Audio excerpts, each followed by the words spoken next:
Trump claims a comeback win as his polling numbers sink. This is Now You Know. I'm Rob Snow.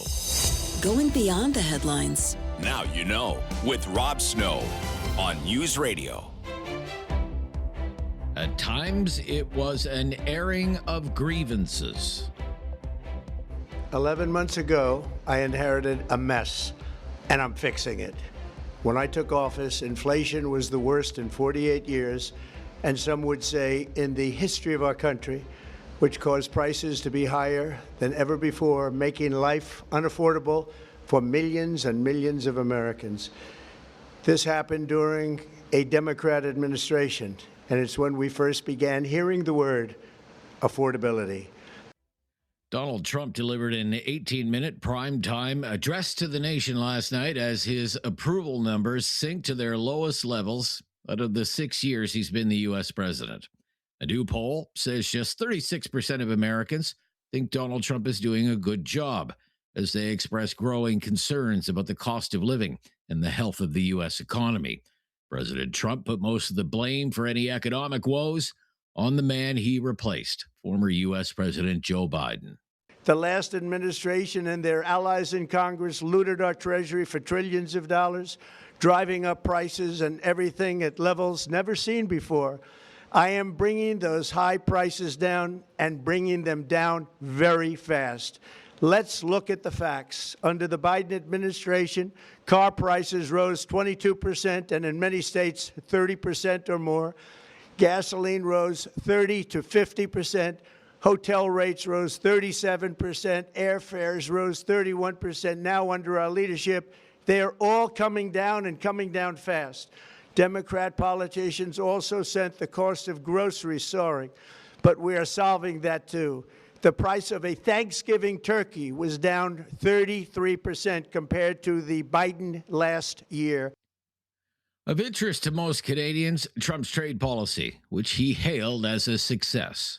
Tariffs, my favorite word, tariffs, which for many decades have been used successfully by other countries against us, but not anymore.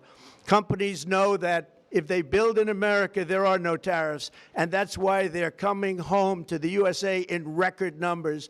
They're building factories and plants at levels we haven't seen, AI, automobiles. We're doing what nobody thought was even possible, not even remotely possible. There has never, frankly, been anything like it. 1 year ago, our country was dead. We were absolutely dead. Our country was ready to fail, totally failed. Now, we're the hottest country anywhere in the world.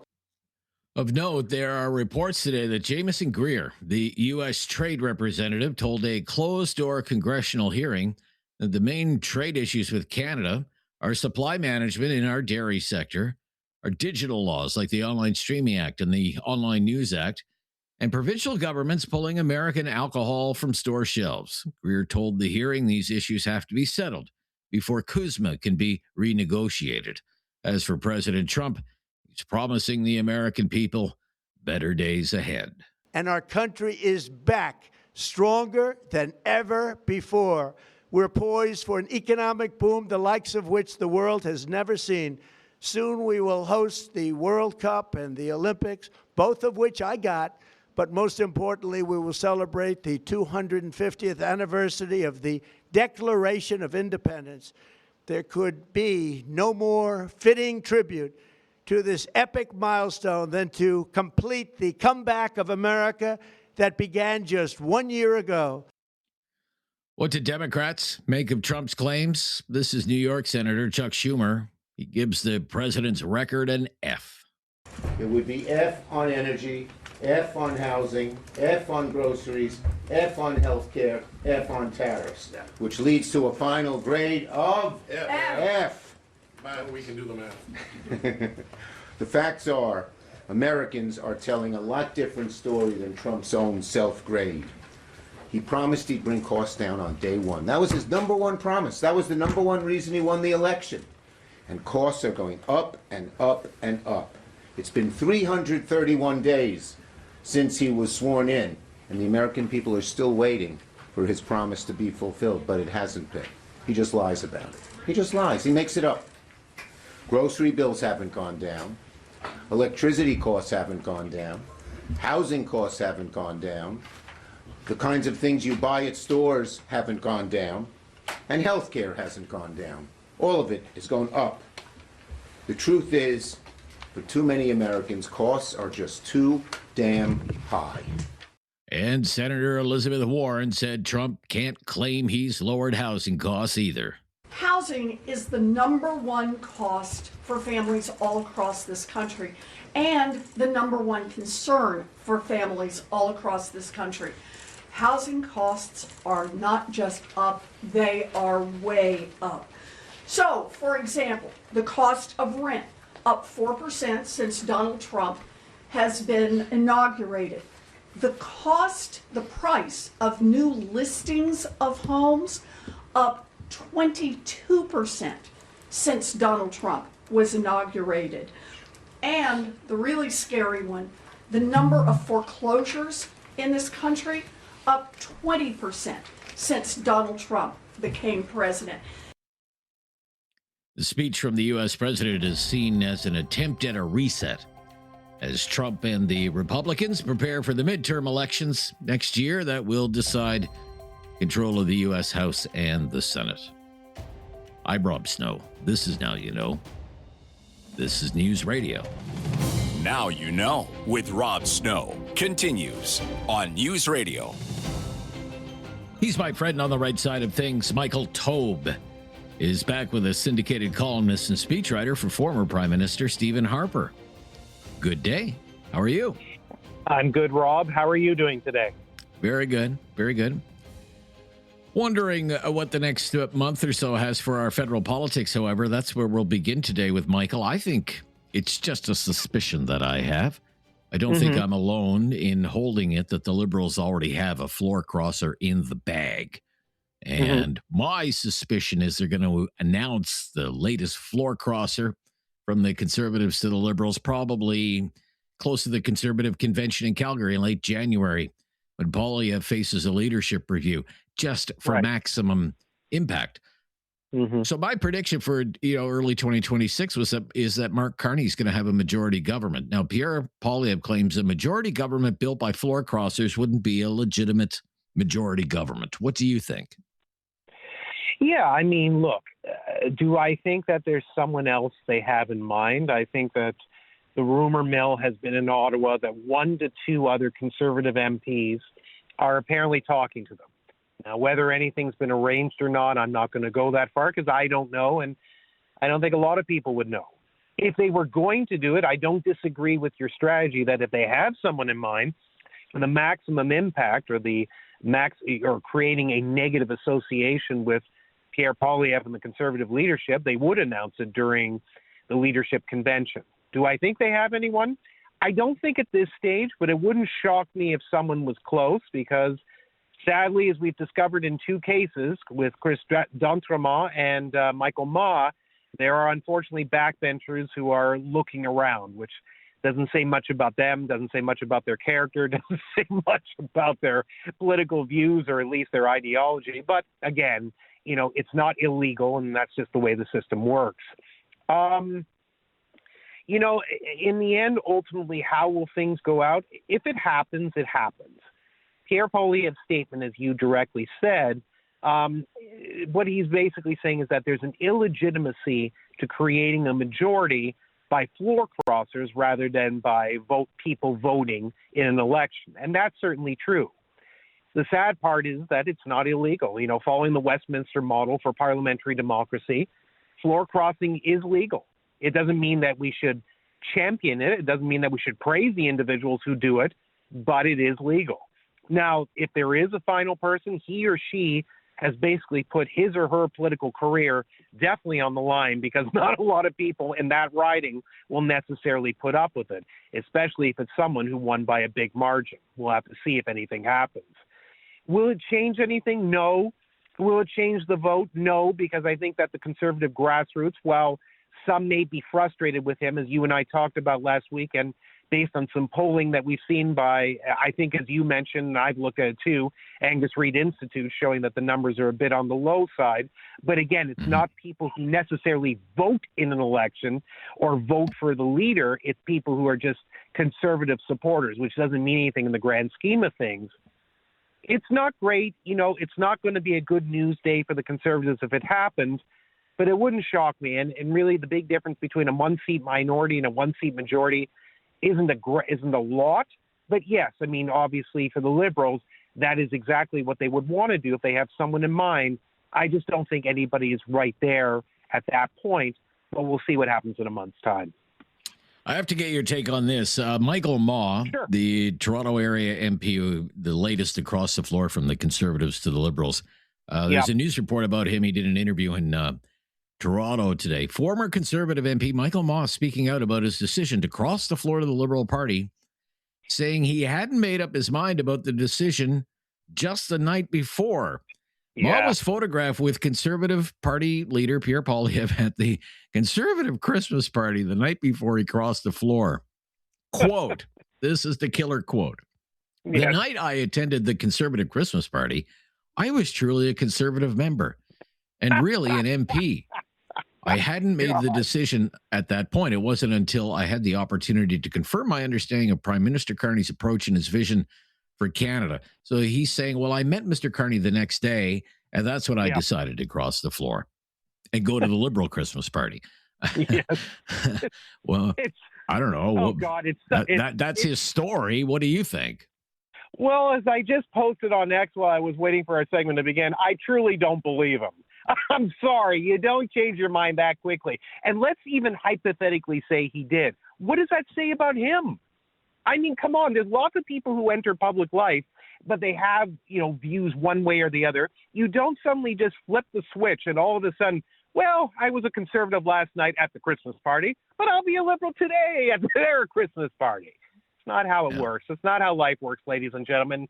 And even though, yes, lots of people, including me, are obviously ideological, and we have our points of view. And yes, it's true that most people, including in this country, are not wildly partisan, are not very ideological, and obviously vote according to issues they like, people they like, and other things. I'm sorry. Michael Maw can say whatever he wants, and he can sit out there and go on, various interviews and claim this. It's utter nonsense, in my opinion. It's complete and utter nonsense. He must have known. I mean, it may have been a few days before, it may have been a couple of weeks before. He knew. Okay. When we come back, I ask Michael this every year because this is our last interview of the year with Michael Taube, who is a Conservative politician to watch next year in 2026. Michael's had some interesting picks in the past. We'll ask him who he's picking this time around. There is no question Rob won't get answered. Now You Know with Rob Snow continues On News Radio. With Michael Taube, syndicated columnist and speechwriter for former Prime Minister Stephen Harper. So, Michael, I've asked you this for the last 2 years during our final interview of the year, which it is for this year, for 2025. So I figured I would ask it again. Who is a Conservative politician to watch in 2026? Now, before you give me your answer, I would note in the past you've had some very good picks. 2023, Javier Milei, the Argentine leader. Correct. And last year you said Friedrich Merz, right? Who went on to actually become the German chancellor this year. So I guess that turned out to be a good pick. Yep. Who are you picking this time around? Well, I'm betting 2 for 2, which is nice. Sometimes I'm not that lucky. But this year, I mean, I guess you could argue it's a little bit of a cheat because the person's already in a leadership position, but it is someone to watch because of something that happened just recently. So this year's pick is Sanai Takachi. Sanai Takachi is the current Prime Minister of Japan. She is the first woman to have ever been held this position in Japan, which is, in that culture is very unusual. And Takachi, the reason people may remember her is because she actually met with Donald Trump very recently. And I'm not saying it because Trump was impressed with her. A lot of people have been impressed with her because she has been a bit of a force in Japan for the last couple of years. So she actually served as a minister for the two of the more recent Japanese prime ministers in the country's history, Shinzo Abe and Fumio Kishida. And she's basically regarded as a conservative politically, very similar to Margaret Thatcher. She's actually been called the Japanese version of Margaret Thatcher as well. Very fiscally conservative, has social conservative points of view. She's very much an adherent to what are called Abenomics, which, as I mentioned before, she served as a minister for Shinzo Abe, which basically is a combination of, to put it simply, fiscal conservatism and populism in the way that they look at certain things, where conservative ideas about economics and sometimes a bit of a moderate approach in terms of managing certain things, relations with business, relations with banks, etc. Abenomics was very successful for a long period of time, and because she's an adherent to it, that has sort of helped her along to become the prime minister through the right-leaning Liberal Democratic Party. This is an impressive woman, an impressive force, and she's intriguing in a lot of other different ways. Not only is she only politically oriented, she's actually a fan of heavy metal, likes sports. She's really kind of interesting as an individual, not someone you would sort of pick for the role. But that's who I would pick for 2026 to watch. All right, my pick, conservative politician to watch. I'm going to France, and I'm going to say Jordan Bardella. Remember that name? Jordan Bardella is a rising star on the French right. He be a young guy, not even 30 years old, president of the National Rally. The first person outside of the Le Pen family to lead that party. That's right. Very, very popular on social media. Has 1.5 million followers or fans on TikTok. And if people have been following French politics, it's crazy what has happened. I looked it up today. President Macron, who has governed France for 8 years, has had 7 prime ministers in 8 years. 7 prime ministers in 8 years. And I'm not sure how many he had this year. I think 3, maybe 3, something like that. So it's very volatile in French politics. And I think he's 28 years old. That's someone to watch. Jordan Bardella. Excellent pick. That's a good one, too. I agree. Okay. And we'll both be watching Pierre Poilievre, of course, in 2026. But of course. Merry Christmas, Happy New Year to you and your family. I enjoyed our conversations all year, and I look forward to getting caught up with you, my friend, very early in the new year. Thank you for everything. Michael Taube, syndicated columnist and speechwriter for former Prime Minister Stephen Harper. Our Newsday panel, we're going to focus on city issues after the news on News Radio. You have questions. Now you know with Rob Snow has the answers. On News Radio.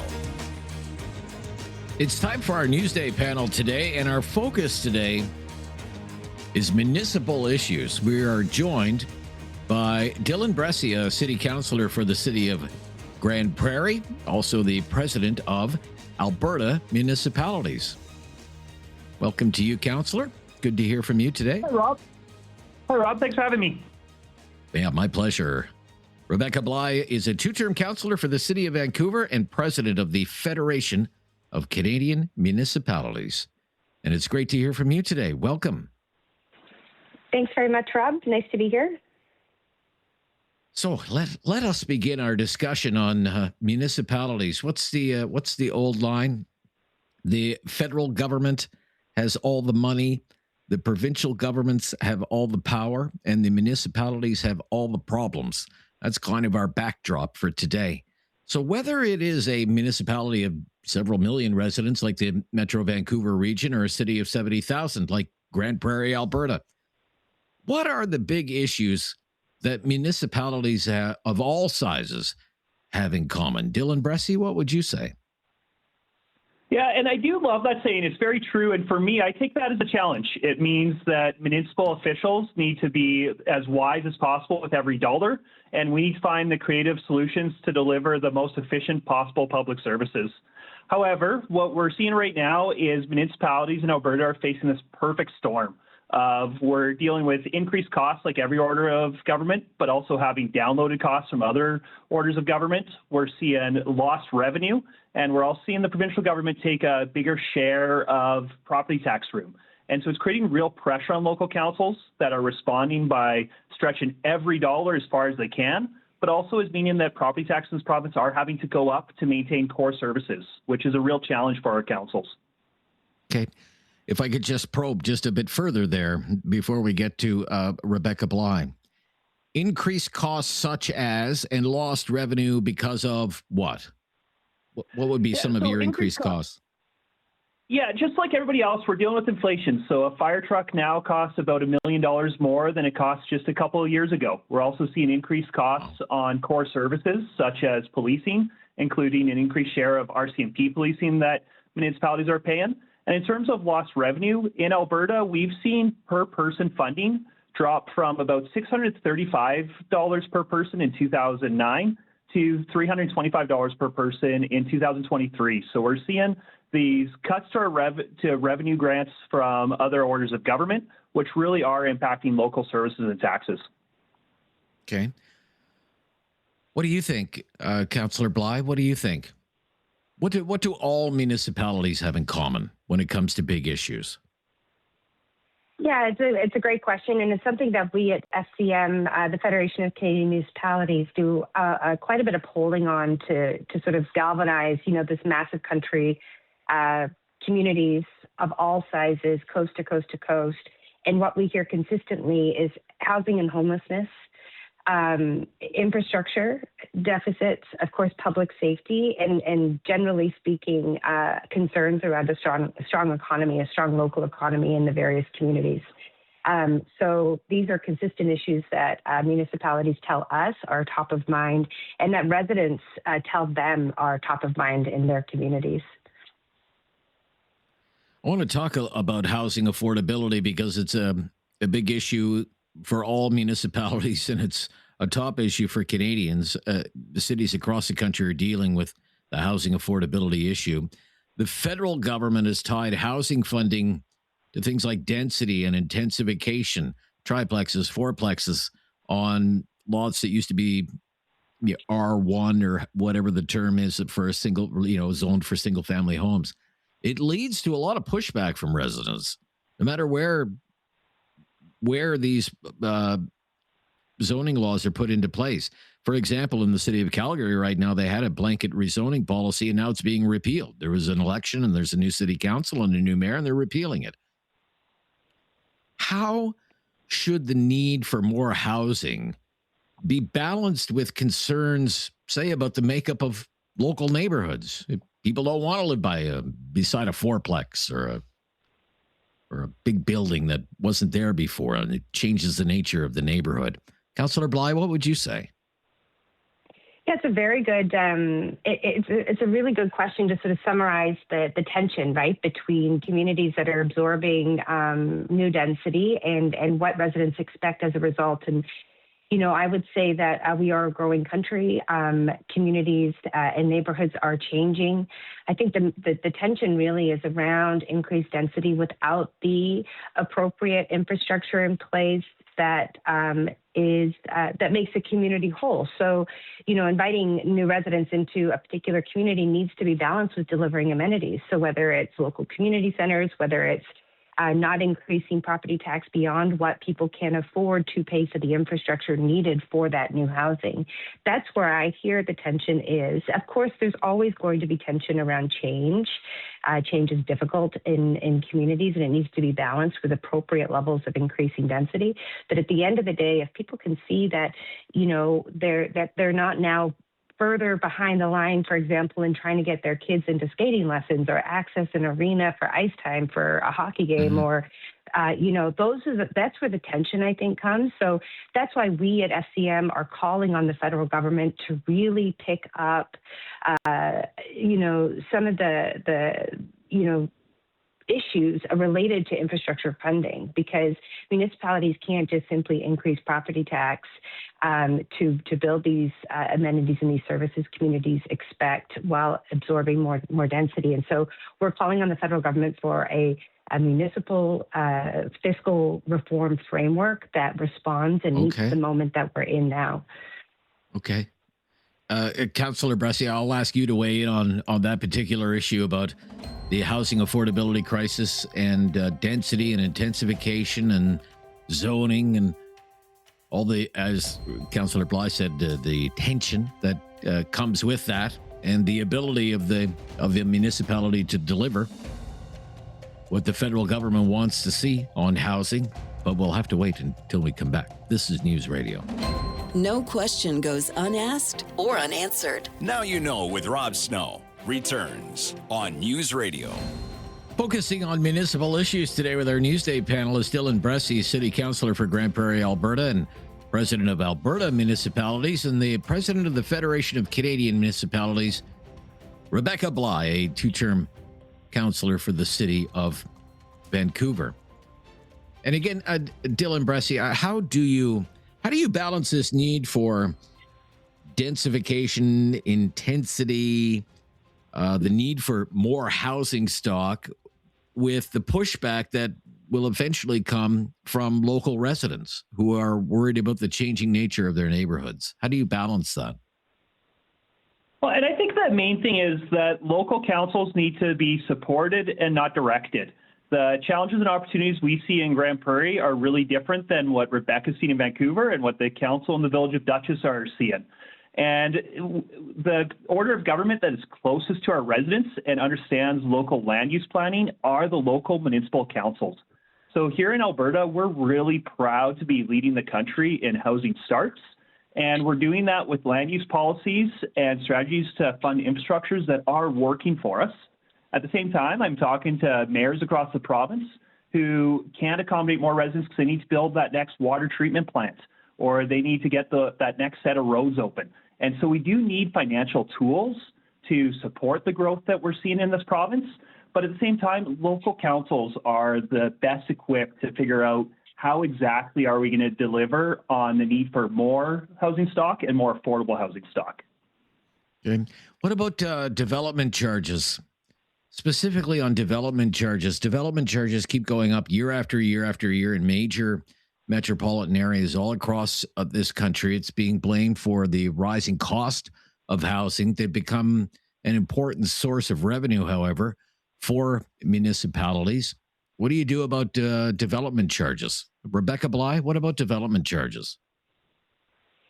Yeah, so it is an important piece because, we can't have housing if we can't flush a toilet, right? And people can't live in those homes if they don't have the infrastructure in place. So development charges have been a tool that has delivered funding for that infrastructure. But with the federal government's commitment to, through the Build Canada Home Fund, and tying that to 50% reduction in DCCs or DCs, development charges, then the conversation we're having is that through all three levels of government need to be realistic about how the funding is channeled to municipalities to deliver the infrastructure needed to meet those targets for housing.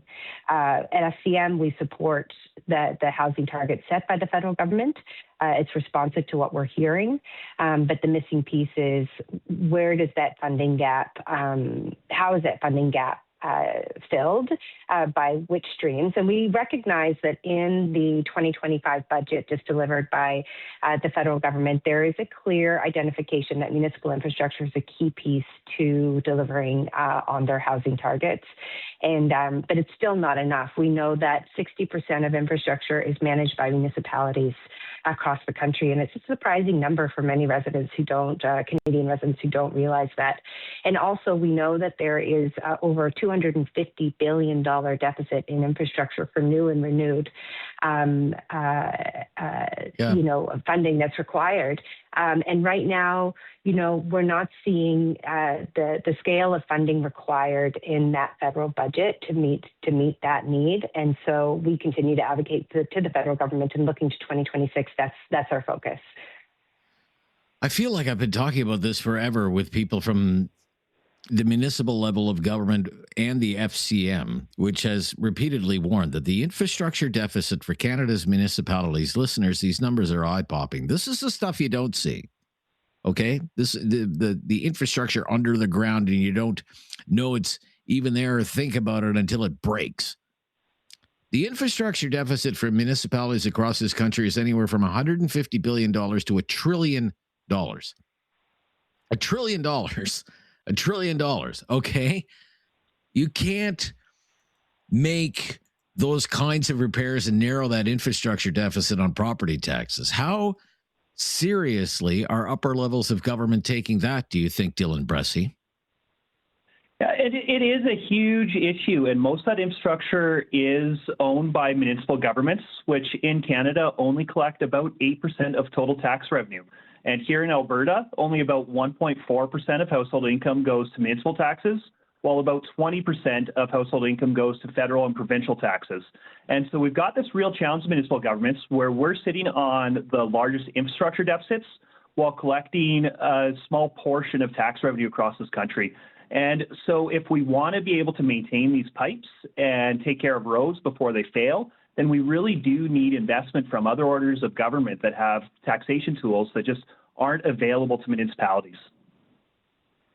Okay. Well, when we come back, I mean, you said it, revenue sources for municipalities.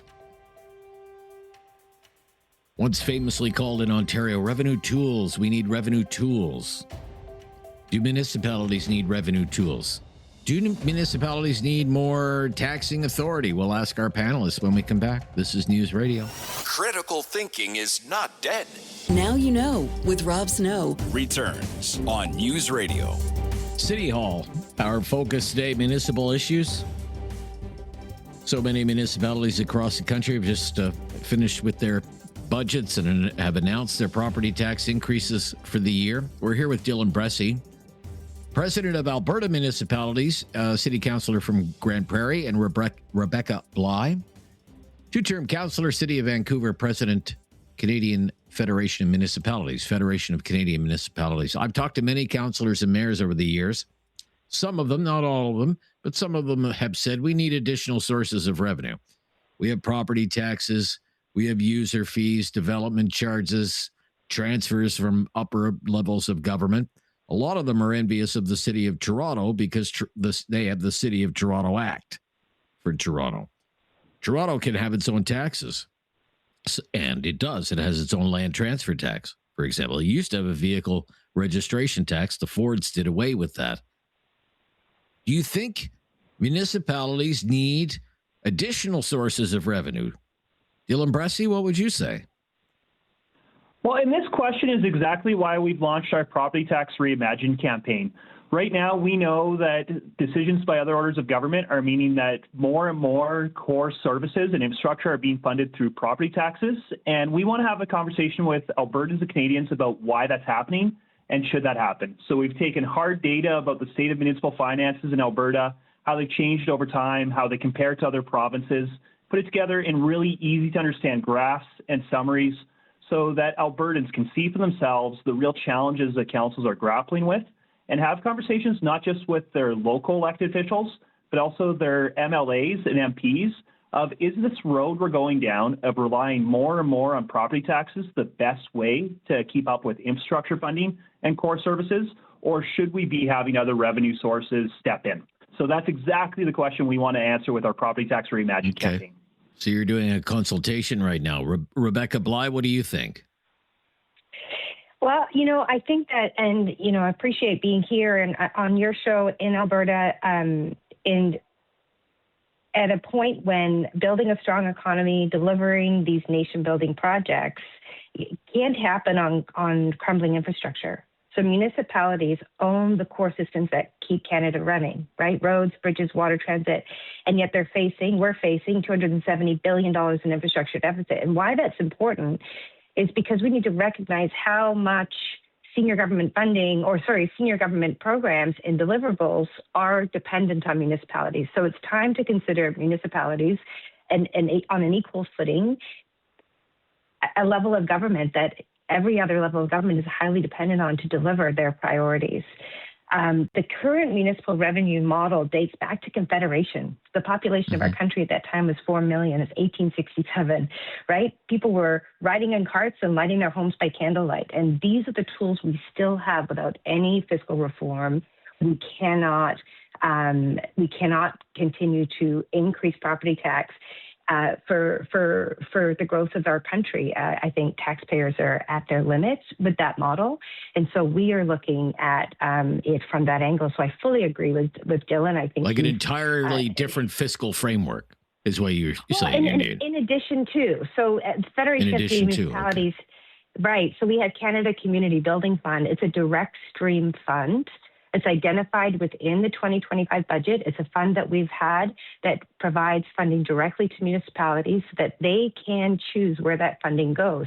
Depending on the municipality, it might be transit, it might be bridges, it might be a new community center.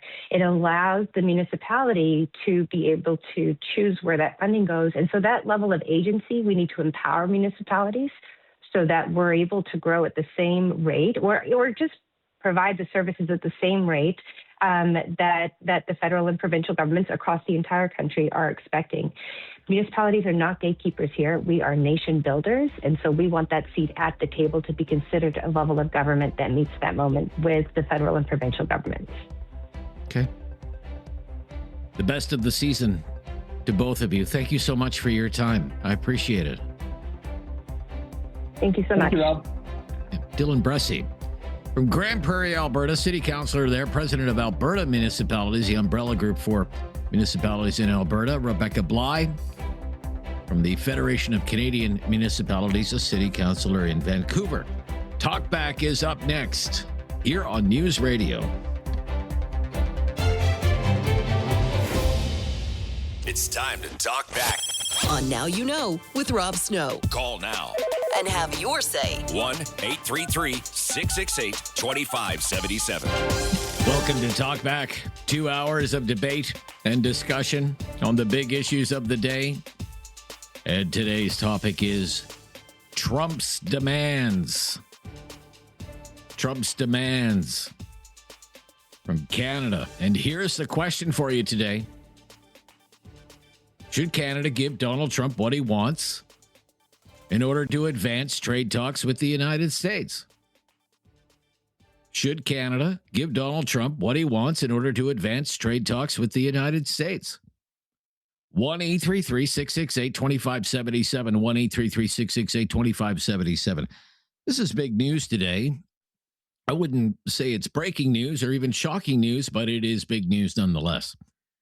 We know what Trump wants. We know what the Trump administration wants because one of the top people in the Trump administration has made it clear what Donald Trump wants. His name is Jamieson Greer. He's the U.S. Trade Representative. And he told a closed-door congressional hearing in Washington exactly what the U.S. president wants and said, if these issues aren't settled, it's going to be very hard to move ahead with a renegotiation of our trade deal with the United States.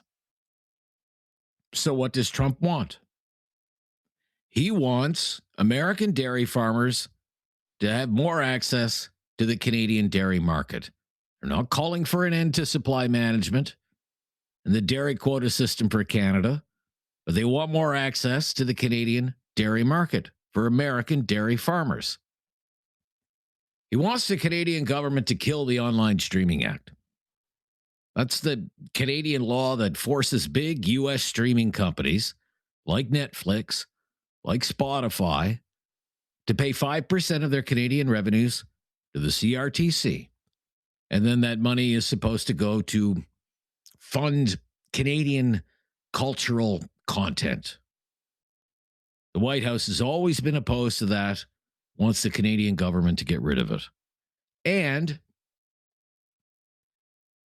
Trump wants provincial governments, premiers, to put the American booze back on the shelves and stop that boycott of American-made alcoholic beverages. There are some other big issues, but I mean, those are the big three right now. Other issues would include the Online News Act. The Trump administration doesn't like that for the same reasons it doesn't like the Online Streaming Act.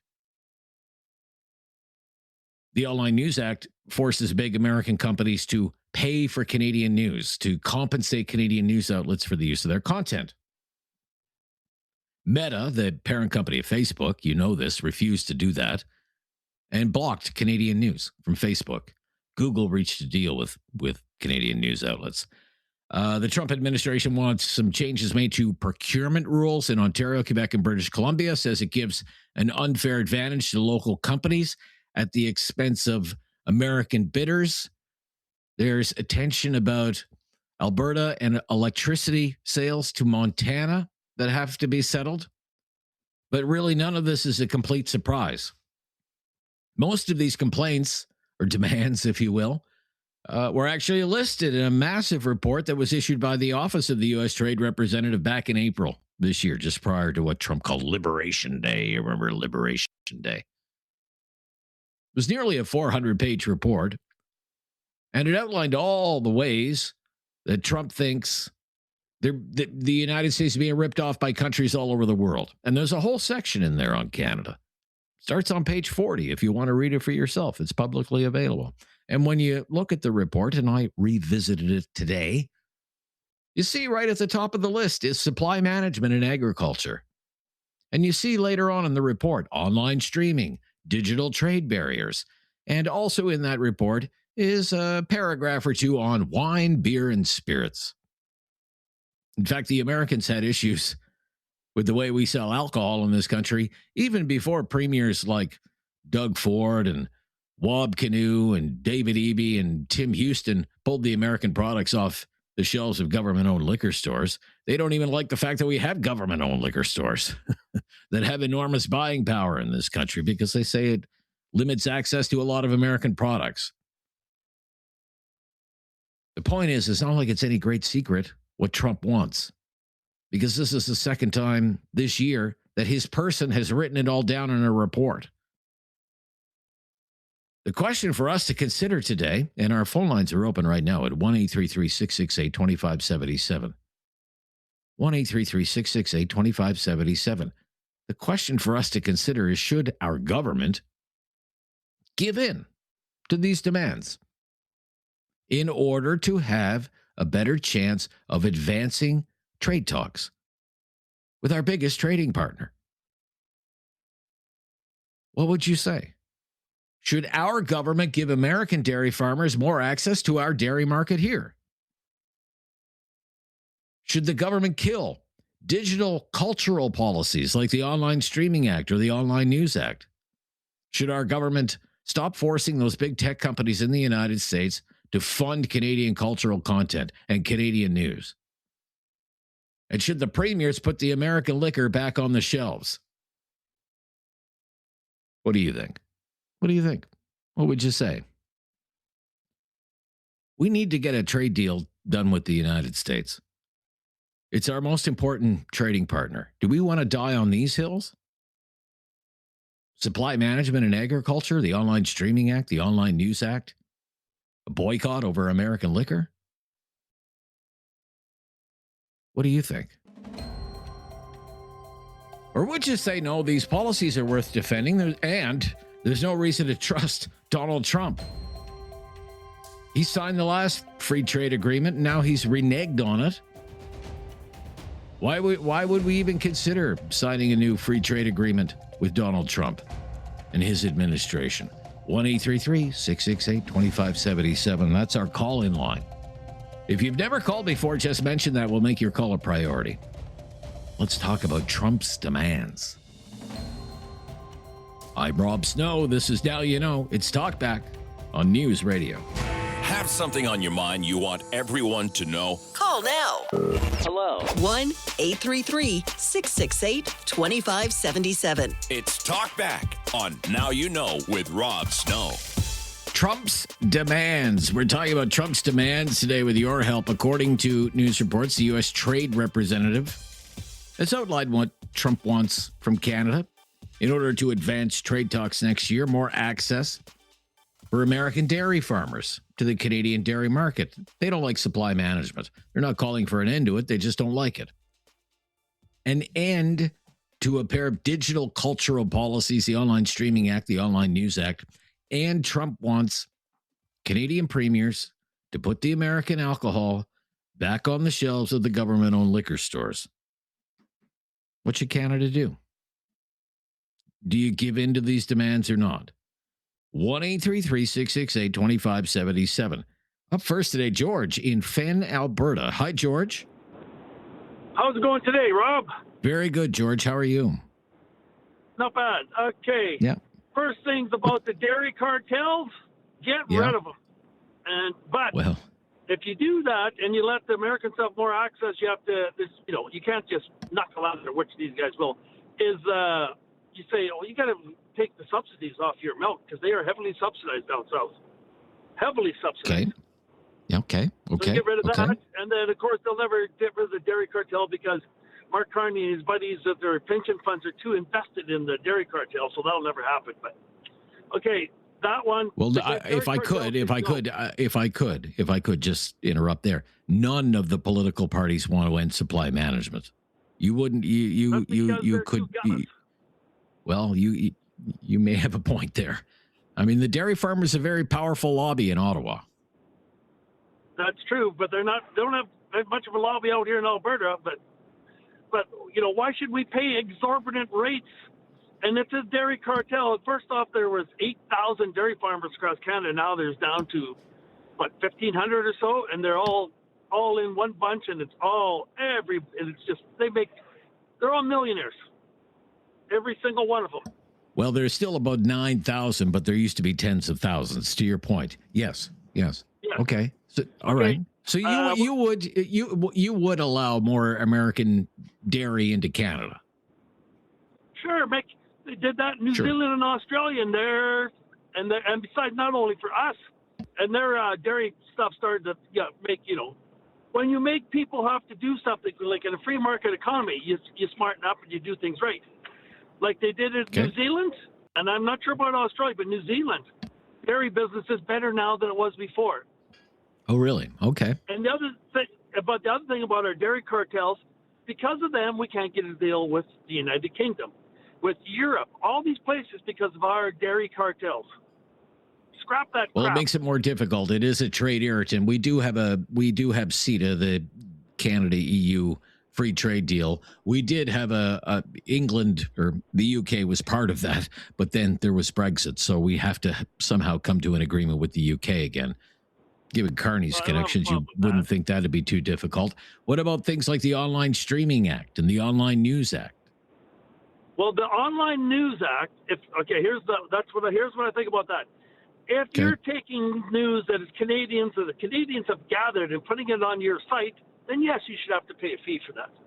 I mean, why should you steal these people's intellectual property, basically, and then sell it and make all the money off it, and the guys who do all the work get everything, That one should stay. So listen, guys, come on. Give me a break. Oh, I don't know. Now, the other one with like a Netflix and that, well, Netflix is just junk, so I don't have it anyways. But what Canadian stuff is even worth watching? Look at every Canadian show made. It's just crap. Nobody wants to watch it. That's why they're in such a jam. Look at the Communist Broadcasting Corporation. Have you ever watched the CBC show in the last 20 years? You haven't done this in Alberta, but the other premiers have done it. Just because we're tight on time, I want to get to some other callers here. You haven't done this in Alberta, but other premiers have pulled the liquor off the shelves. Should that be put on? Absolutely. If people want to buy it, let them buy it. All right. Thank you, George. You've got us off to a good start there. Let's go to Halifax. David is in Halifax. What would you say, David? These are the demands. What should we do here in this country? Hi, Rob. Thank you for taking my call.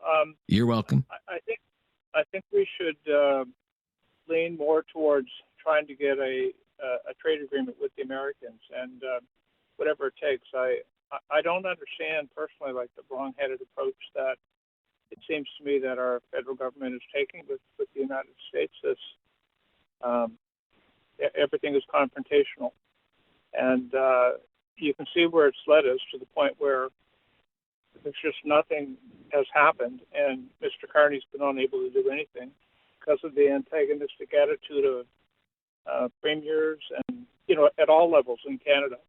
And I don't know where it's going to go, because unless we get this thing worked out, you're not going to see this country, Canada, in its current form. It's just not going to work. We need the United States, regardless of what people think. Yeah, it's $600 billion worth of exports every year. Yeah. So, again, they're not asking for a complete dismantling of supply management, which some conservatives in Canada have called for. The complete dismantling of supply management. Some anti-poverty organizations have called for that because it drives up prices for food. They don't even want, they just want more access to our market. Usually when that has happened, we've done that before, we compensate the farmers for loss of market. Would you be willing to do that? Yeah, for sure. I've always been of the opinion that the supply management system for dairy in Canada has just been, all it does is maintain artificially high prices, and Canadians are paying for it. And then it's also the trade irritant. And, of course, if there was free trade, if we were able to bring in some more product from the United States, our dairy prices in general would be lower than what they are today. So I just don't understand it. To me, it's a no-brainer, and it seems to be a political thing where governments are protecting certain aspects of society. And I mean, the thing is, we sit here and we say Americans aren't free traders. Personally, I think it's just the opposite. Like Canada, we're not a free trader. And we have so many things that we lock people out and taking the liquor off the shelves. I think that's sort of childish myself. Leave the product there. If people don't want to buy it, they won't buy it. But I really found that a childish reaction, personally. Okay. Thank you for your call to Talkback today, David. I appreciate your time. We've got to run. This is News Radio. Have something on your mind you want everyone to know? Call now.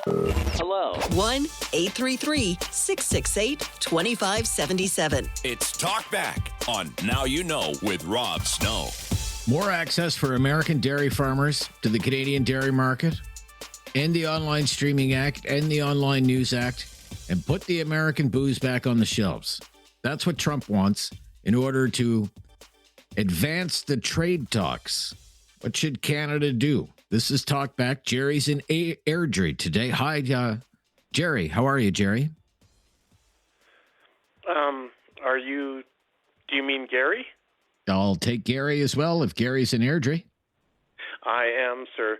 All right, Gary. Thank you for your call. That's my bad. Sorry about that. Oh, not a problem, sir. I enjoy your show. Thank you. What would you say, Gary? Absolutely not on all cases. And I mean, I'm an older fellow now, and all my life I have believed that, well, as powerful countries and important countries in the world will say, and still do say, you do not give in to terrorist threats. Bullies are not a good thing. And, I mean, organized crime, we have worked very hard to get rid of it in this world. Mr. Trump has broken his word and the same things that he is willing to talk about, as long as we pull back on many things that we have done in our past. And I think he is repulsive. Okay. What about our trade with the United States, though, Gary? It's very important for the Canadian economy. It absolutely is, and we are a small country, especially compared to them. I agree with what the fellow said earlier. If you have it on the shelves, people have the right to buy it. But too many people, I'm sorry, are followers. They don't keep up with current events, and too many people will buy it and support things that maybe could be supported elsewhere. I'm willing to pay more for Canadian goods now, and I'm a retired person. We do not have the money to purchase extra stuff, but I am willing to pay more for other people's products than for the U.S. products now. Okay. But for you, it would be like surrendering to a bully or giving into a bully. Well, I can't even think of any other way to describe it. Okay. Or negotiating with a terrorist. All right, Well, Gary, thank you. I think I'm going to make this prediction. I think you might be in the minority opinion today. But it's a very legitimate opinion, and I think there are a lot of people in the country who share it. We'll find out as we go along on Talkback today. The latest breaking news is coming up next. If you're on the line, just hang on the line. We'll get to you shortly. Right after the latest breaking news on News Radio. Have something on your mind you want everyone to know? Call now. Hello. 1-833-668-2577. It's Talkback on Now You Know with Rob Snow. Well, we know Trump's demands now. More access for dairy farmers to the Canadian dairy market. No more online streaming act or online news act. Get rid of that, he says. And put the American booze back on the shelves. And then we'll talk trade. What should Canada do? Eric in Halifax. Hi, Eric. Hey, Rob, and good afternoon. How are you doing today? Very good, Eric. Thank you. What's your opinion? Trump, I'm going to steal a phrase from the Blue Jays in October when they were singing, "We want it all." Well, Trump in December of the 18th is singing, "I want it all." And also, send a message to Trump, what part of no don't you understand? Because if we give in to him, he'll take us to the cleaners. He wants us so bad he can taste it. I was listening to his conversation last night, and he couldn't wait to get off the stage. He was telling the people of America what they wanted to hear, and he showed them. But he's just an instigator, and he wants it all. He doesn't want, both the beef and the cattle and all that. He wants the whole kit and caboodle. He's one selfish man, as far as I'm concerned. Okay, so don't give in to the demands? They kickstart the trade talks again? No? What part? Okay. I'm just saying $600 billion worth of exports on the line here, Eric. Yeah, I know. A very important economic relationship. But the man is going overboard. He doesn't want a little bit. He wants 100%. And to say that he'll only take three things, that's a lot of baloney, as far as I'm concerned. Right. Give him an inch, he'll take a mile, I guess you would say. Eric, thank you. Where are we going next here? I believe we're going to Glenn. Do we have Glenn on the line? In Halifax? Glenn? Hi, Glenn. Can you hear me, Glenn?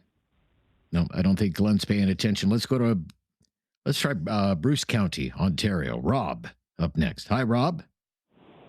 Yes, how are you, sir? I'm very good. Thanks for your call. You're on Talkback. What would you say? I just wanted to chime in on supply management.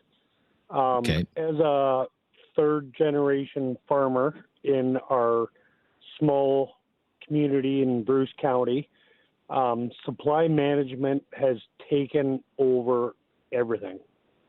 I have no problem with somebody making money, but when the dairy and poultry farmers are making so much money that they can just buy whatever they like, they build multi-million-dollar barns that look like chalets.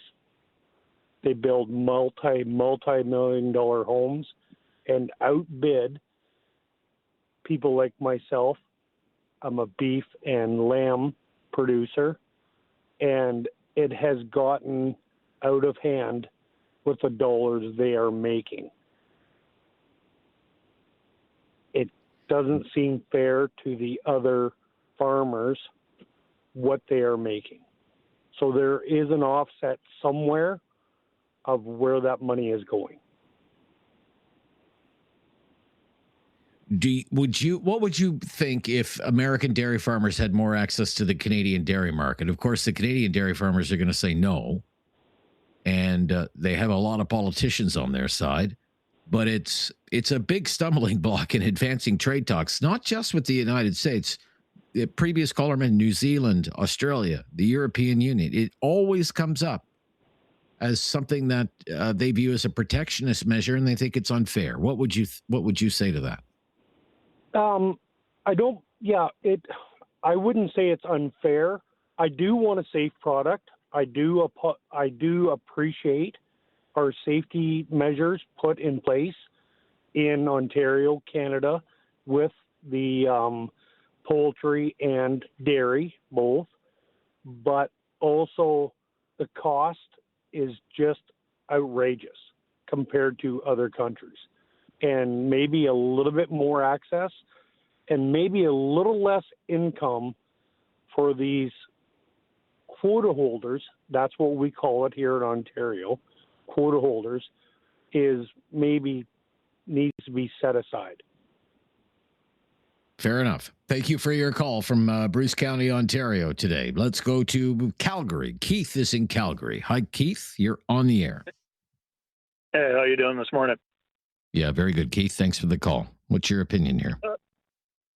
Okay, so the supply management, I'm good with protecting farmers to a certain degree. At the same time, I don't think it benefits the consumer necessarily, because it sort of removes that even Canadian competition out of the equation and keeps prices artificially high, which is, again, not a great thing for the consumer. The flip side of it, I guess, as far as allowing American products, we already allow a certain amount of American products under the current agreement, and they've never reached the quota, as far as I know, to have a tariff. So it's kind of a moot point. But that being the case, why not open the gates a little bit wider, just to satisfy the need? They've never exceeded the quota in the first place, so there's no great reason to think that all of a sudden that's going to change. Myself personally, I wouldn't buy the American product because I don't think it's as quality of a product, and I think if there's some education to that effect, that I don't think it would affect a whole bunch going forward. I mean, it's I suppose the brokest of broke people might save the buck or two a gallon on the milk or whatever, but if you look at it like an Albertsons store in the States, when you do the dollar exchange, a jug of milk isn't that much cheaper coming from there. So I can't see price being such a great advantage. Maybe in the cheese market, perhaps, but milk itself, I don't think would change a whole bunch, and I don't think a lot of consumers would switch to the American stuff to save the dollar based on the quality of it.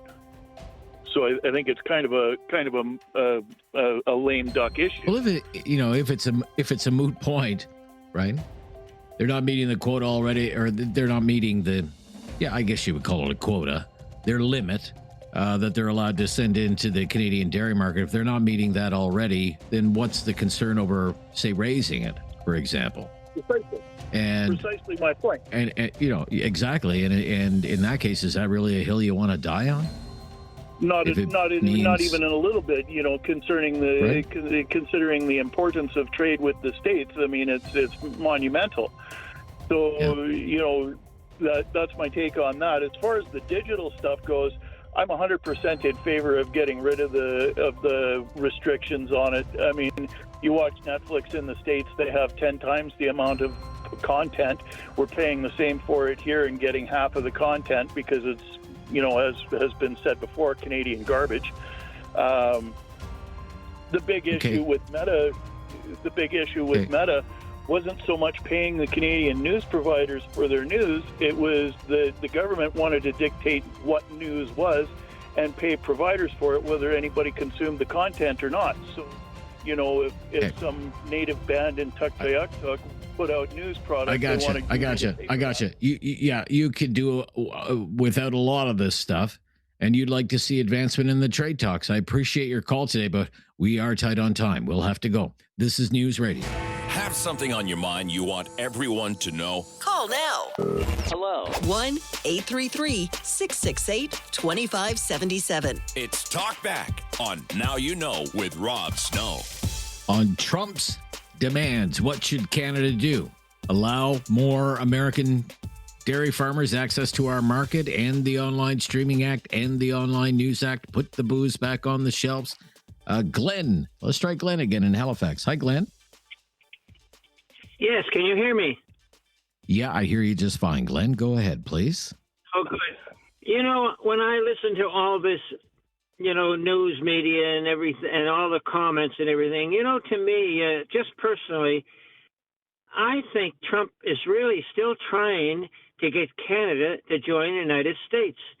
And I think in his method, what he's doing is he's trying to really choke us with a lot of things that he's doing. And eventually, if he keeps doing what he's doing and we keep going down because of his influence, I mean, I look at Alberta now and Quebec who want to leave Canada. What is going to happen with you got two countries? It's a wonder he doesn't jump on this and say, look, maybe these two provinces should join the United States now that they want to leave Canada. I think what's happening is he's slowly squeezing us. And eventually, we might have no choice but to join the United States if he keeps doing what he's doing and we keep going down the tubes with it. What do you think? Well, I just wonder, I come back to this, I circle back to this. Are these the hills that you're willing to die on? There are a lot of Canadians who are not in favor of a lot of these policies. There have been calls for decades to get rid of, say, supply management in agriculture for a whole host of reasons. And it's become more prominent now because of the rising price of food. The Online Streaming Act, the Online News Act, in the name of cultural protection, do we really need these? And aren't these just publicity stunts by premiers pulling the booze off the shelves? Well, number one is this pulling the. If I'm in the retail business, and I was selling booze, if I already paid thousands and thousands of dollars for a product that I bought from the United States, am I really stupid in taking that stuff off the shelf and putting it in the back room? Why don't I just at least sell it to recover my money? I mean, I'm the one that's hurting if I take it off the shelf and put it in the back room. I've already paid for it. I mean, I don't have to buy the American booze anymore, but at least let me recover what I've already bought. I mean, taking it off the shelf is really stupid. That's not a good business person. I want to get my money back first. Okay, fair enough. But you are concerned. It sounds like you're concerned about Canadian sovereignty, generally speaking. Well, in a way I am. And I think it's with what Trump is doing, he's slowly trying to choke us. And I think that, it's unfair, and we have to listen to this for the next, 3 years now until he gets, out of office. And now, just think about how good everything would have been had he not been elected president. We'd be saving a lot of money, and food would be a lot cheaper. But unfortunately, we're stuck with it right now, so we have to put up with it. But let's not suffer. There was, it's not as though groceries were. It's not as though groceries were terribly affordable before Trump was sworn in January. But thank you for your call. Be right back with more of your calls on Trump's demands in order to advance trade talks with the Carney government in Canada. What should Canada do? This is News Radio. Have something on your mind you want everyone to know? Call now.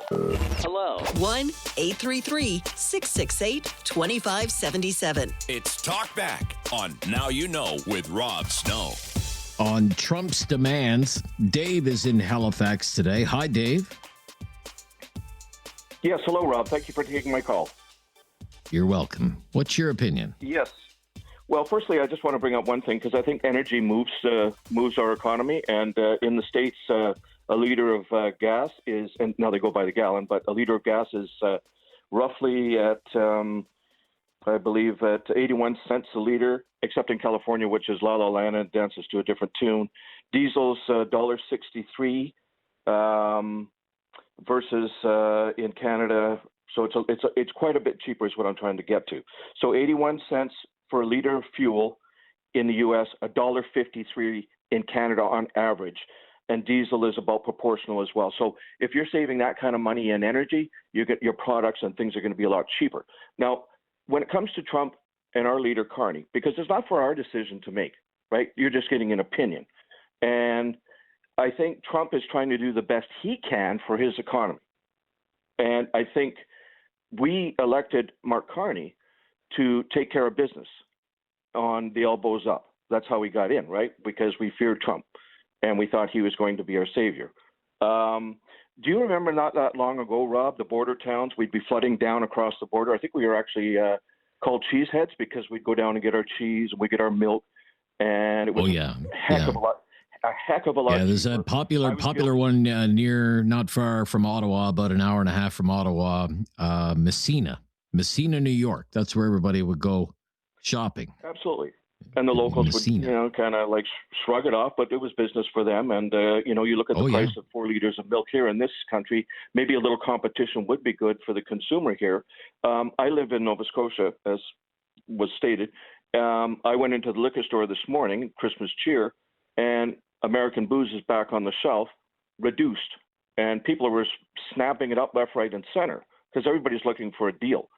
And there was some comments. People were saying, I feel a little guilty doing this.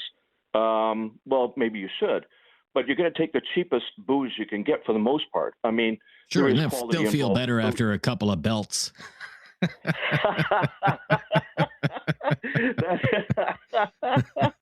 You're right. Absolutely right. But, then one person said, well, I feel not too guilty because $4 million of it is going to go to our Feed Nova Scotia. As we know, we discussed this before and I think that whole thing was a silly idea. And put the American booze back on if people don't want to buy. Look, we're all trying to save money. And if things can become a little cheaper for the consumer on this side of things, because we're going to be, dealing with Trump and negotiations here, then let's do it, for God's sakes. But I think what they did with the booze here, I think it was insane because it sat in a warehouse somewhere collecting dust and probably paying interest on it. I think the total was $15 million.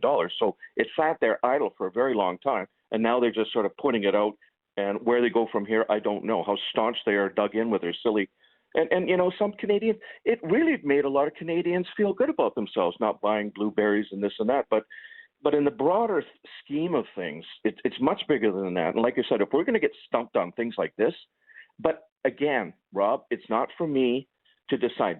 This is an opinion station, which is remarkable. It's a wonderful thing in this day and age. Keep it up. But you got Trump, you got Carney. Carney's the man that's supposed to be dealing with this stuff, not us. But when it comes to alcohol and stuff like that, open up.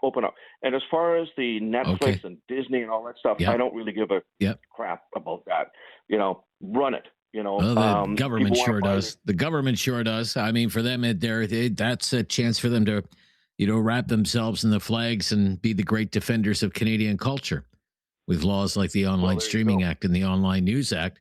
But it is jeopardizing trade talks.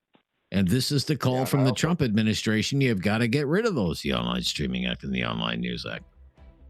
I don't really care about that stuff, quite frankly. I'm not happy with CBC, and it's all paid out by taxpayers anyways. But I'm glad you got your station. Thank you, Rogers. Cheers. Well, thank you. Thank you for your call. That's it for hour number 1. More of your calls in hour number 2, and I've invited Professor Lee from Carleton to come on for a few minutes as well and offer his opinion. We'll do that probably about 15:15 the next hour of Talkback here on News Radio. It's time to talk back on Now You Know with Rob Snow. Call now and have your say. 1-833-668-2577. Our topic for today on Talkback, Trump's demands. The U.S. Trade Representative, Jamieson Greer, outlined in Congress this week in Washington exactly what the president wants from Canada in order to advance trade negotiations, USMCA or CUSMA. More access for American dairy farmers to the Canadian dairy market. Okay, so that's a supply management issue in agriculture, always controversial.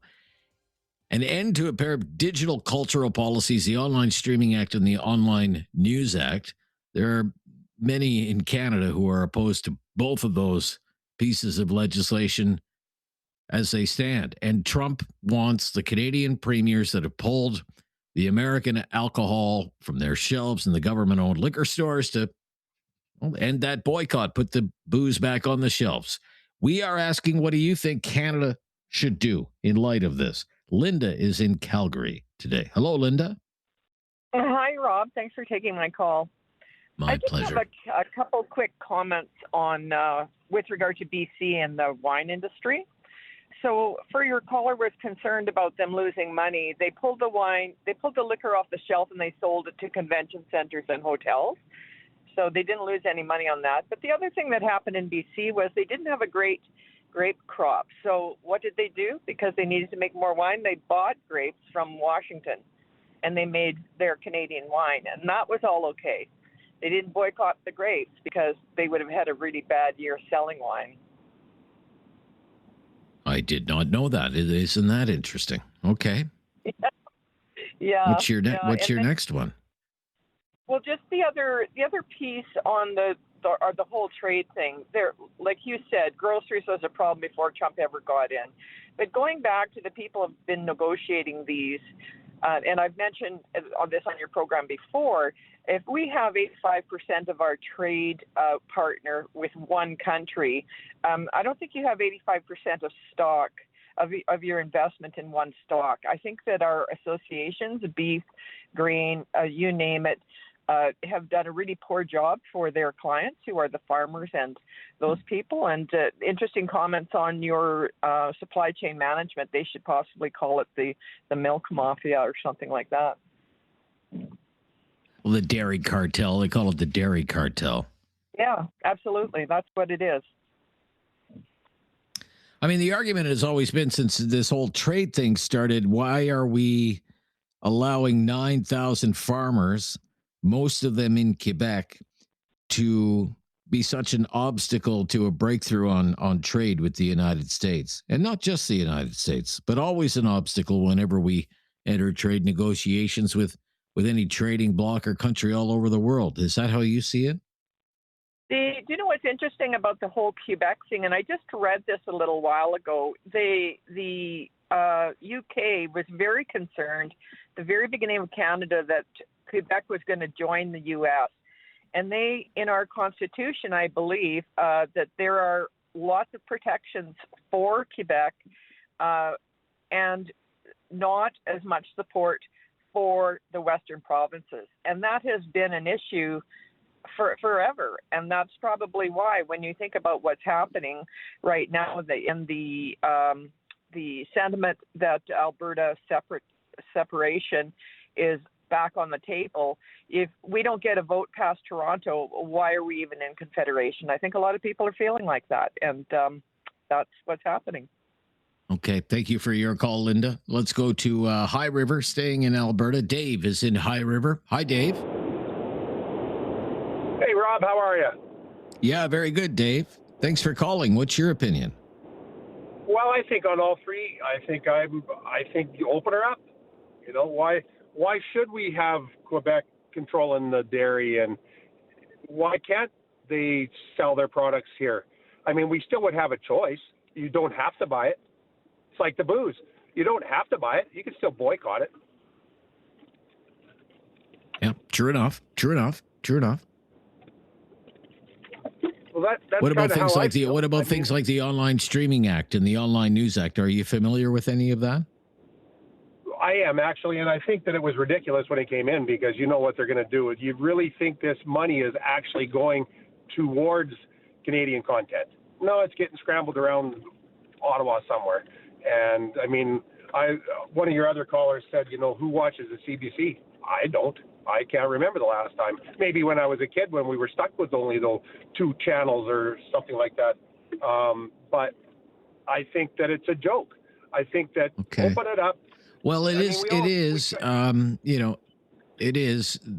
the largest news organization in the country, like 2,500 journalists working for the CBC. And the CBC website is the most visited news site in the country. There are people who, do listen, watch, read CBC News. Now, I would wonder if you look at the age of the people that are doing that. I would venture a guess that it's nobody in their 40s and under. It was probably all the older folks, like myself.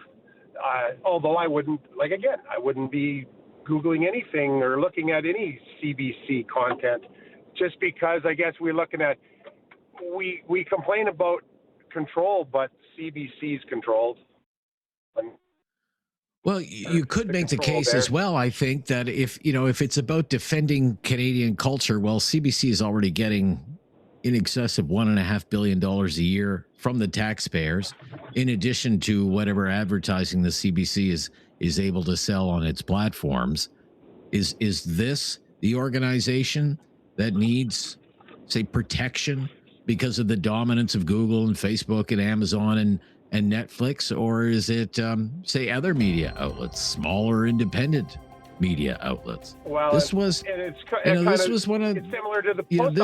of the issues when these pieces of legislation were moving through Parliament as well. Do you want the government to be deciding, well, who's a journalist, who's not a journalist, what's a news outlet, what's not a news outlet, when it's divvying up the spoils of the money it collects from the U.S. tech giants?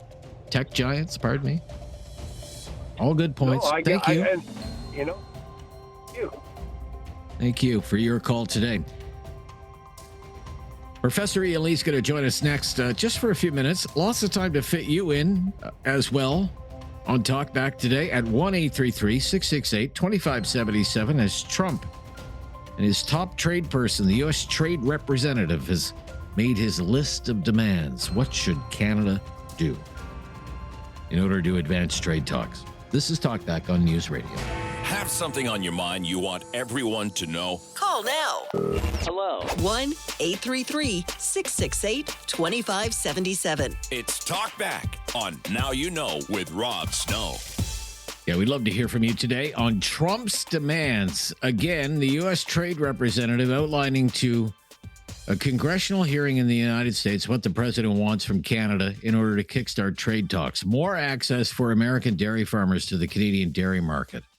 Ending digital policies like the Online Streaming Act and the Online News Act.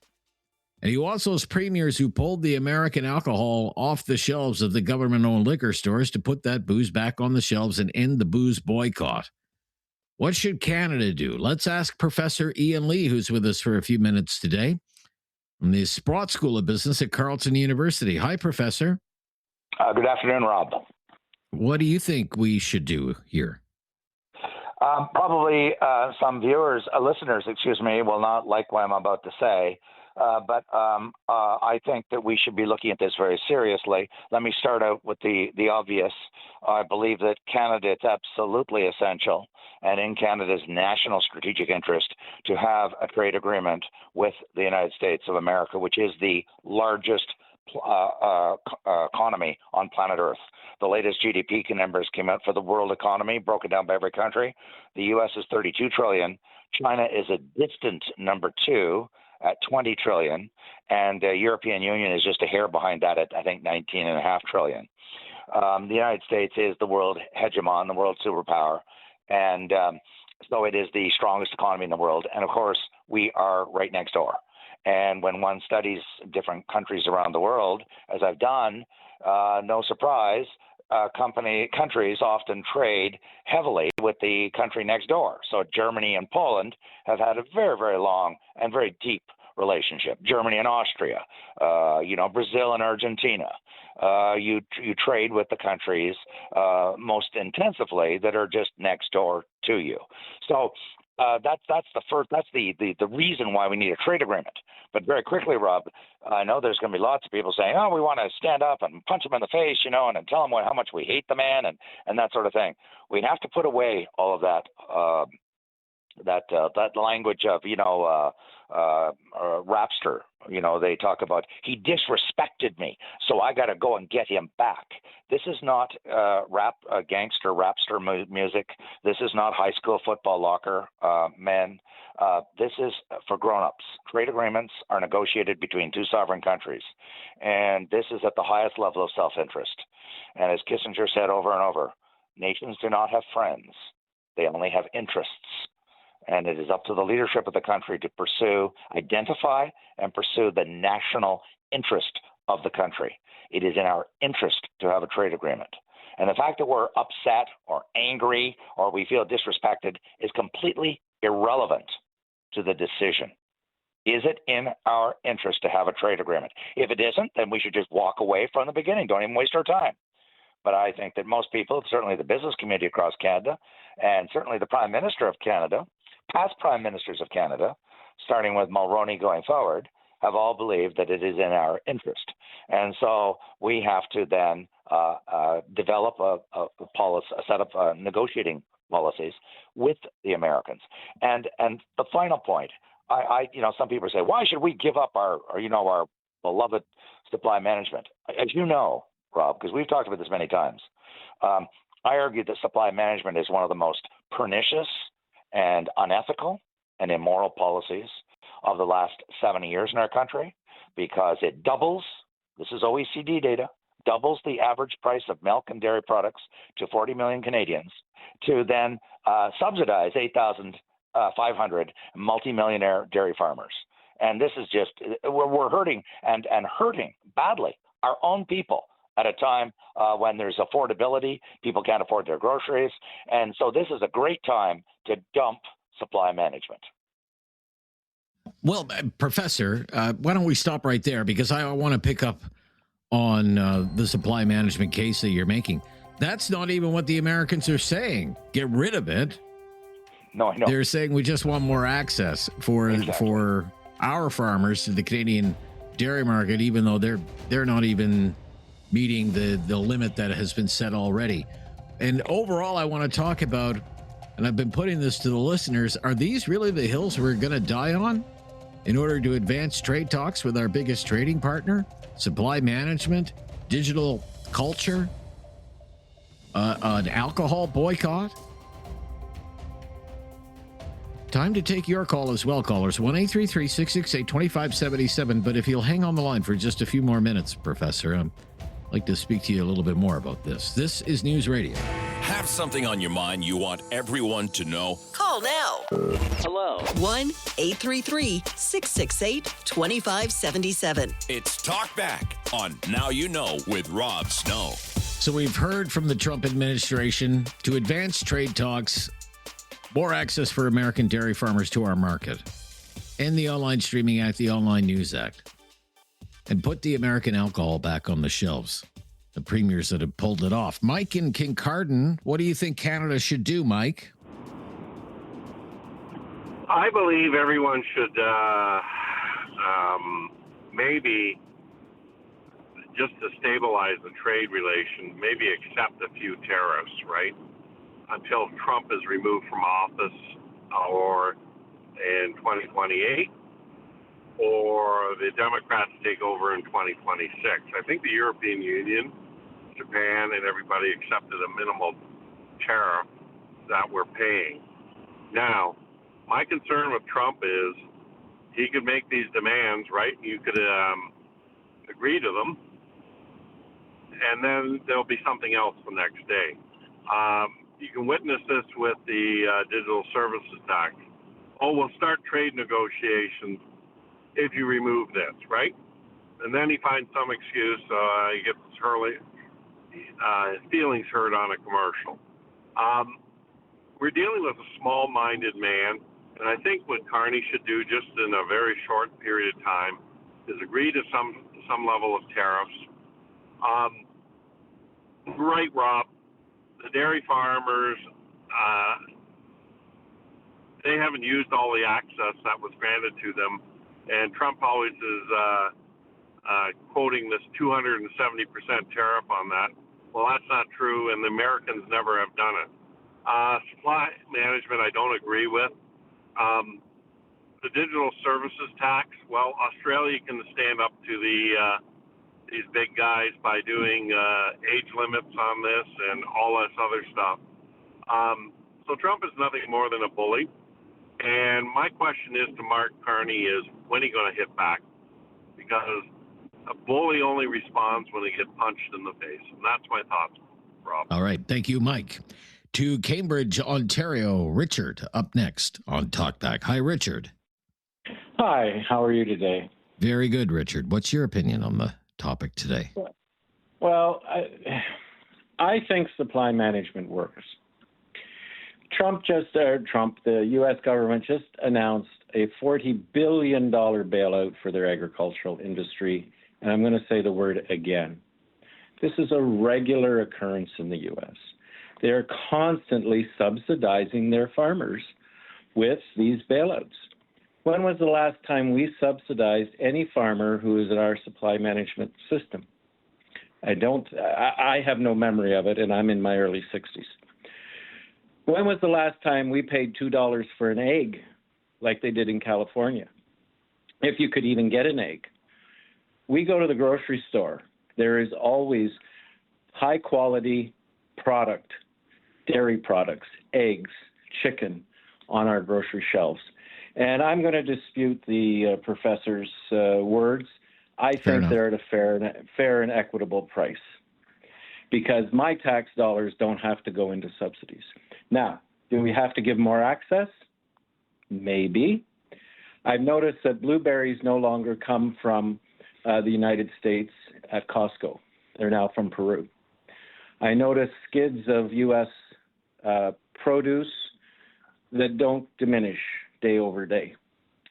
So we as Canadians will make our choices, but in my opinion, supply management works, and we should be cautious about dismantling it because we're just going to have to give subsidies or something else some other way that isn't called supply management.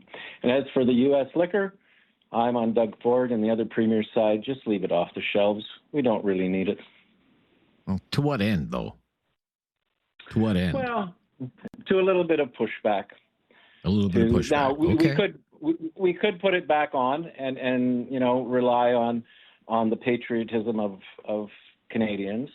But I think we have to let them know we're a sovereign nation. He has been, the professor talked about trade negotiations between two sovereign nations. Well, Mr. Trump doesn't consider us a sovereign nation. So until that changes, that we have the respect of the fact that we are a country, a sovereign country, I'm not sure we're going to get very far at all. Okay, fair enough. Thank you. Interesting points. And I appreciate your call today. 1-833-668-2577. I would point out the Americans had some issues with our policies on alcohol retailing even before premiers started pulling the American alcohol from store shelves. And now the Americans are calling for an end to those boycotts by these premiers on American-made alcohol. In the report that came out in the spring from the U.S. Trade Representative, it listed all kinds of gripes with Canada about wine, beer, and spirits. For example, the Americans don't like that in many provinces, all the alcohol is sold through government-owned liquor stores. They think it gives those monopolies too much buying power and that it limits market access for some American products. The Americans accuse these government liquor monopolies of restricting products that the liquor boards and commissions carry. They say these liquor boards also mark up the prices too high. And in fact, in Ontario, many years ago, there was a report that would back that up. The Auditor General of Ontario, it's got to be a decade ago now, issued a report. It was a deep dive on the LCBO and how the LCBO keeps prices artificially inflated, not just on American alcohol, but on all alcohol. And it does that in the name of social responsibility. The LCBO in Ontario keeps the prices high so people won't drink so much. But that's a complaint that the Americans have.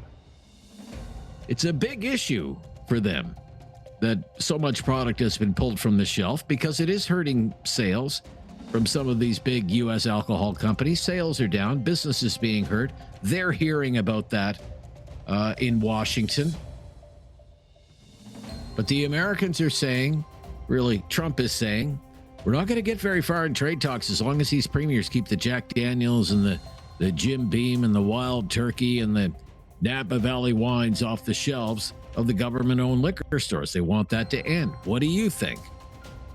This is Talkback, 1-833-668-2577 on News Radio. Have something on your mind you want everyone to know? Call now.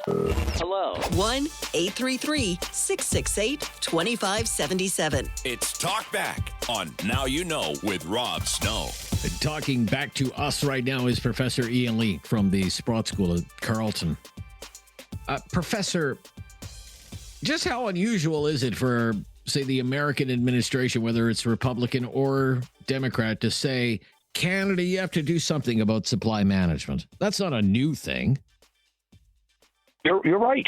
I have looked at the USTR, United States Trade Rep, and that's the bureaucracy in Washington and the U.S. government that manages trade agreements and trade relationships with other countries in the world on behalf of the U.S. government. And they publish an annual report tabled in the Congress. Anybody can look it up around the world. It's not a secret document, published annually, and it's about all the countries of the world, not just Canada. And it's alphabetical, so you can go all the way down and say, oh, there's Canada just ahead of China, CA and CH, And I've been reading it and looking at it from 1993. That's the first Clinton years. That's a third of a century ago. Every year since then, they have listed at the top of the list of trade irritants with Canada. They also do it for the other countries, but we won't talk about the other countries. In the list of the irritants with Canada, supply management is at the very top of that list. And other past presidents have said publicly in the media when they've come to Canada, in fact, Barack Obama, when he addressed the Canadian Parliament several years ago, specifically mentioned it and said, we're really upset about this, but he said, because we're good friends with Canada, you've been good friends with us, we are not going to push it and make it into an issue. Trump came along and said, I reject the decision of past presidents to not make it an issue. I'm making it an issue. That's the only difference. American presidents have been upset about supply management going back a third of a century. The difference between past presidents and this president, as we know, is a kind of a pushy guy, and he likes to throw his weight around. And he said, essentially, enough is enough, and I'm not going to put up with it anymore. That's what he's saying. Okay. We only have about 2 minutes left. I remember the Prime Minister very early after he was sworn in, after the election in April, said cultural industries are non-negotiable. And the two pieces of legislation that surround the cultural industries are the Online Streaming Act and the Online News Act. Yeah. And in progressive circles, very fashionable. Well, we have to, we have to make big tech pay, right? They have to pay for the news, and they have to compensate our cultural industries and contribute to our cultural industries. One of the demands is you've got to get rid of those two pieces of legislation. Now, they've already done away with the digital services tax. What do you see ahead for the future of, say, the Online News Act and the Streaming Act? I think we're going to have to compromise. I've been following this debate from the very beginning because in my strategy class, we talk about these digital giants almost daily, Google and Apple and Meta, because they're so enormous. It's such an enormous part of the American economy. And when we, Canada, started doing this, we got to protect ourselves as cultural industries, I thought it was a bit of a con, okay? Because it's not protecting him. I'm as Canadian as I am. I'm not Canadian because they have a streaming act of Parliament. You're not Canadian because of that. We're Canadian because we have shared experiences growing up and living in this country called Canada. What I'm going with this is I thought, and the Americans certainly believe this, that those acts that we're talking about were disguised protectionism to discriminate against American companies. The Americans view it as disguised protectionism and to basically ransom these American digital giants. And because they are so huge, unlike supply management, which is trivial, I mean, to be blunt, it's a very small, tiny amount. Small potatoes, not even small potatoes. It's less than small potatoes as a percentage of the economy. These digital giants are enormous. I mean, they've got multi-trillion-dollar market capitalizations. I don't think the Americans will back down. I believe we're going to have to back down if we want a CUSMA agreement. Okay. Look, thanks for the time. We didn't get a chance to speak on Tuesday, so this will be the last chance we get to speak this year. We won't be back until early January after tomorrow. You've been very helpful all year and very generous with your time. Merry Christmas and Happy New Year to you and your family, Merry Professor Christmas Lee. to you and your family. I enjoy talking with you very much, Rob. It's a real pleasure, and I wish you all the best over the holidays and your family. Thank you. We'll speak soon. Phone lines are open. It's Talkback. It was Professor Ian Lee. A good thing we could squeeze him in on this topic today. Your reaction, please, on News Radio. Have something on your mind you want everyone to know? Call now. Hello. 1-833-668-2577. It's Talkback on Now You Know with Rob Snow. To Patrick in Vermilion, Alberta. Hi, Patrick. Hello, how are you? Yeah, very good, Patrick. Thanks for the call. What is your opinion on these demands from the Trump administration? Mine comes from a different point of view. I am a dairy processor, so I buy the milk from Alberta Milk, and I make cheese out of it. And 10 years ago, I started my business. Then when I was in it, I realized how very intricate it is and how very controlled it is by the dairy board. People need to have a better picture of what the supply system is to understand and make an opinion out of it. In my opinion, it needs to disappear. And why do you say that? What are we missing on it? Well, earlier on, a person mentioned that it's the average consumer in Canada spend an extra $400 on cheese, on dairy products than it should be. It is true. Depending on the type of product that we're making, we're charged more. We don't buy the milk. We buy the protein and the different fat that we take into the milk and transforming it into the cheese, which drives the cost higher in comparison to our competition who just buys milk and do whatever they want with it. Okay, but you think supply? So you're saying supply management should be dismantled altogether? Well, if it's not dismantled, it needs to be very restructured with thinking more of the consumer in mind. Every person that goes into Parliament and every leader always hammer down and say that we need to reduce the cost of our grocery bills. It's mostly in dairy and mostly in meat. And the price of dairy is controlled. So how can you reduce it if it's not controlled? Yeah, very good. Very good. I will point out the Americans are not calling for it to be dismantled. They just want more access to the market, even though the access they have now, they're not even sending that much up here. So. Yeah, it's kind of hard for a person from Wisconsin to send a tractor trailer full of fresh milk to Alberta. So true enough, I suppose. Understandable that, they want more access, but what more access do they want? Do they want just the finished product, or do they want the raw product to be transferred here and be entered into our system? Okay. But you say it's a system with big problems. Oh, it is, yes. Yeah. Okay. Very much so. I thank you for your call.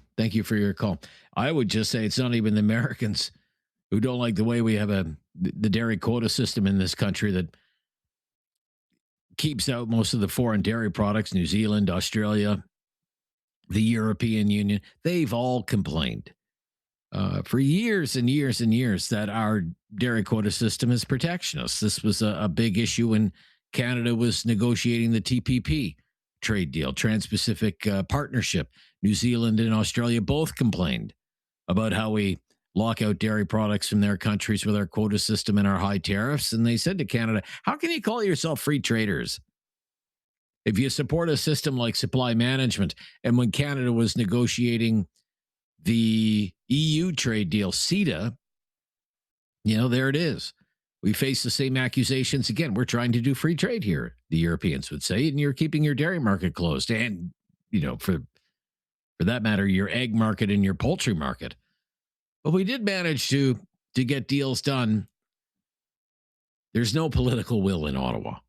That's the big thing, to kill supply management. None of the political parties in Ottawa, not the Liberals, not the Conservatives, the Bloc, certainly not the Bloc, nor the NDP would ever move to end supply management. The Canadian position is on all of this, but the American position, you're not using all the market access that you have already. Why do you need more? Why do you need more? Parliament actually passed a law that says supply management always needs to be protected in any trade deal. It is the, I guess you could say, the sacred cow. Be right back with more of your calls on Talkback on News Radio. Have something on your mind you want everyone to know? Call now. Hello. 1-833-668-2577. It's Talkback on Now You Know with Rob Snow. Yeah, it sure is. Talkback.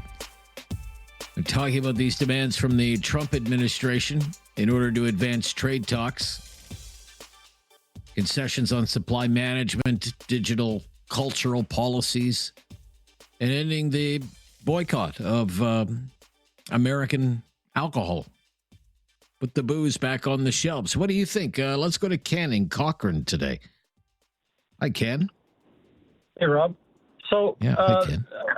I guess I think that when the U.S. administration comes out with something like this, in order to get trade talks started, the real reason they're coming out with something like this is to get the trade talks started. And I think that things are not going particularly well in the U.S. right now. Hence, Trump's State of the Nation address that he did a couple of days ago, or maybe it was yesterday. I can't remember. But it just seems to me as though this is something that they want. They want to kickstart these talks, and I'm thinking that this is kind of an opening dialogue in order to have that happen. With respect to supply management, I think the whole system should be scrapped. I get the fact that U.S. farmers and dairy farmers particularly are subsidized. We ought to find a similar formula here to enable our dairy farmers to have a similar kind of subsidy. It just makes sense to me that if they've got a market that is 10 times larger than the market that they have here in order to sell to, that they should be able to make money if they have full access to that market. So I think that nothing is off the table when you're negotiating, and I think that they ought to get to the table and negotiate. Okay. Thank you, Ken. Thank you so much for your call today. I don't envy Mark Carney having to look at what the U.S. Trade Representative is saying and having to make a decision. It's a big decision. There's a lot on the line.